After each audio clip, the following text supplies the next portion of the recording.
Ce sont près de 170 enfants qui se sont rassemblés au hall sportif de Plomco mercredi. Des membres des écoles de devoirs des provinces de Namur et de Luxembourg. Alors on a voulu savoir, qu'est-ce qu'on y fait à l'école de devoirs? On va faire des devoirs, on apprend à lire, on prend des jeux là-bas, jouer avec les amis. On fait nos devoirs et après on fait des activités avec les animateurs. Ça nous apprend à travailler. Mais ils peuvent pas dire la réponse. Ils doivent nous donner un indice, quoi. Qu'est-ce que tu aimes bien dans l'école de devoirs? Tout. Difficile en effet de résumer en quelques phrases les services de ces structures. Basées sur un décret, les écoles de devoirs doivent remplir des missions pour assurer le bon développement de l'enfant de 6 à 18 ans, et ce sur les plans intellectuels, créatifs, sportifs et autour de la citoyenneté. On fait souvent l'amalgame école de devoirs, on ne retient que ça. L'école de devoirs est beaucoup plus vaste que ça. On propose un programme beaucoup plus large que simplement les devoirs. On n'a d'ailleurs pas une remédiation, donc on ne va pas aider l'enfant à rattraper un manque d'acquis par rapport à l'école. On va l'épauler dans la réalisation de son travail scolaire.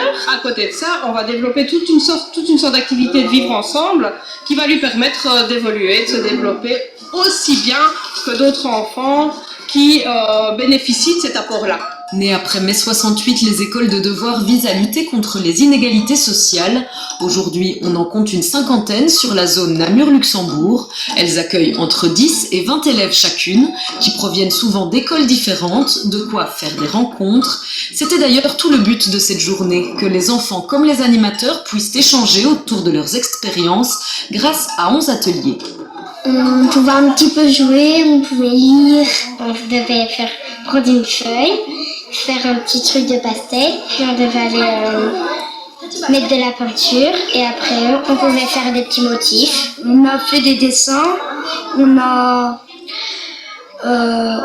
joué à des jeux de société. Cette journée de fête était offerte par la coordination des écoles de devoirs, un service qui est en recherche permanente de volontaires pour assurer ces activités. C'est vrai que les écoles de devoirs ont peu de moyens malheureusement.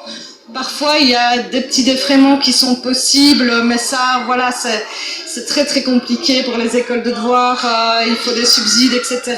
Et c'est toujours un petit peu le nerf de la guerre pour ces structures-là.